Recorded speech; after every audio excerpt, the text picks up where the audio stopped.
Hi, folks, and welcome to Ask Shell's Coffee Break.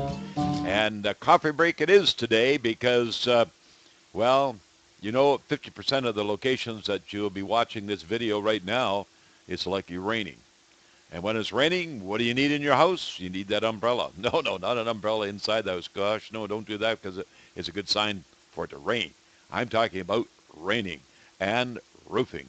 And roofing today, there are so many different types today, folks, that it's just becoming an unbelievable marketplace from green roofs that are energy-saving roofs by reflective means. That's what they have as far as the features and benefits, that is. You've got metal roofs, different colors. You've got fiberglass laminated roofs. A lot of people think and hear about that at the first, and they get talking about fiberglass, the same as our motorhome or the same as our boat. No, no, no, no.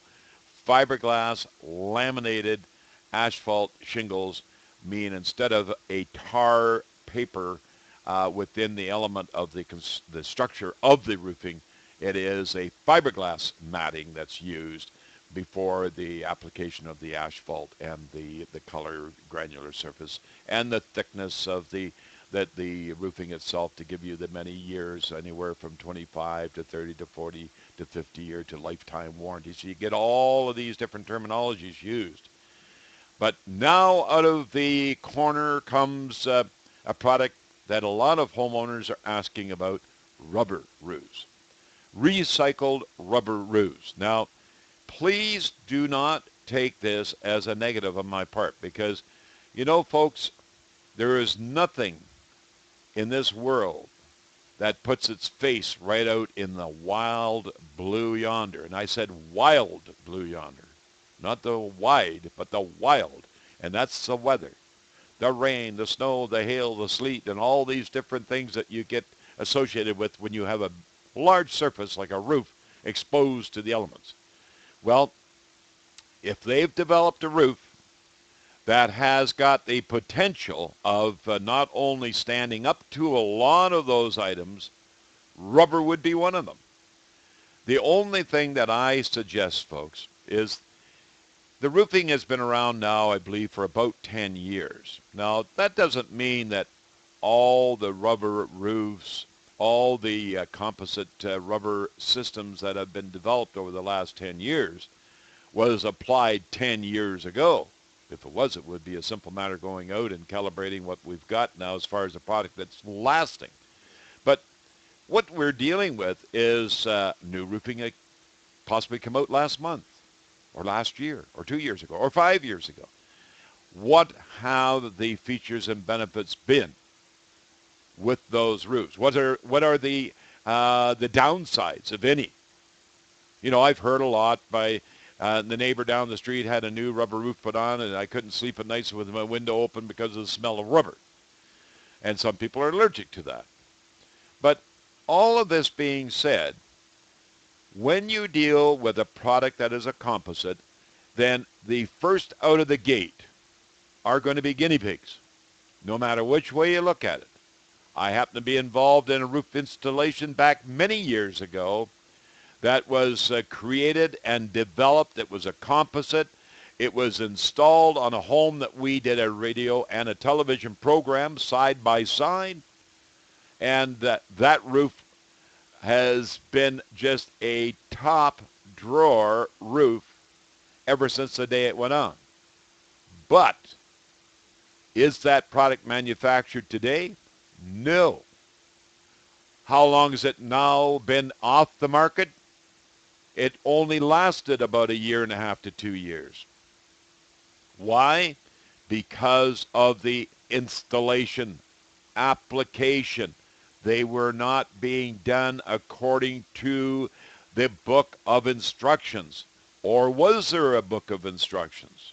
There wasn't at the time that we did the roof that I did a TV show on. But I had a very professional roofer involved in applying the roof. And he and his partner, she, put the roof on And let me tell you something.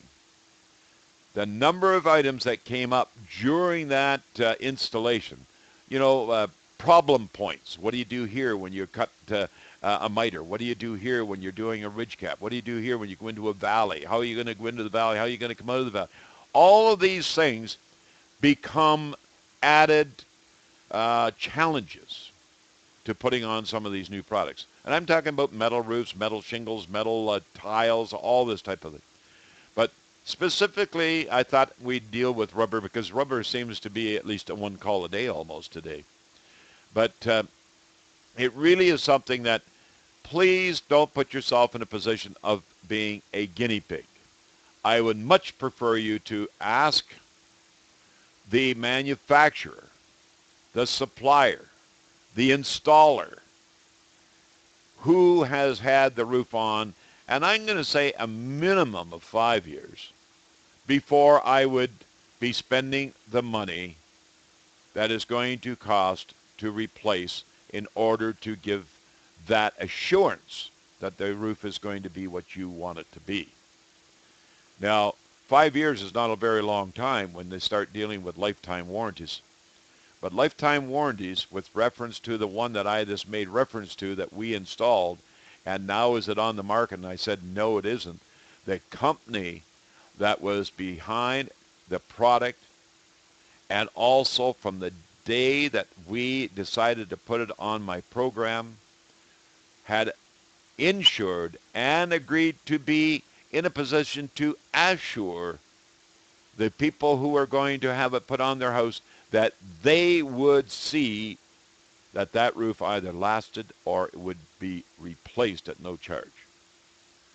And to my understanding, the roofs that were installed that failed were all replaced, and replaced with other products that was satisfactory to the homeowner. The one that I'm speaking of is still to this day doing its job. So that's the sort of thing that you can run into. And it's a matter of do you, don't you, will you, won't you? But don't be a guinea pig. Always get testimonials and check with the testimonials. Don't be afraid to walk up to the door or make the phone call. I prefer to walk up to the door because you never know where you're phoning. Walk up to the door, you see the roof, how long has it been there, are they happy with it, all the rest of it, what did it cost, all these sort of things are items that you can be there and be part of what's going on in the industry. And be very cautious as well that just because you're on the street and they're doing the one on the corner doesn't mean that you're going to get the same price as the person on the corner because of the special exposure that they're getting. So all kinds of marketing, not down in marketing whatsoever. I'm just saying, heads up, folks. Be careful when you're spending that kind of money that you are getting what you want and you are assured that you have been satisfied that if you have a problem, who is going to rectify it? The manufacturer, the supplier, the installer. What does the contract read? So always get it in writing to your satisfaction. As I say, when in doubt, don't pout. Let Shell help you out. Thanks for watching.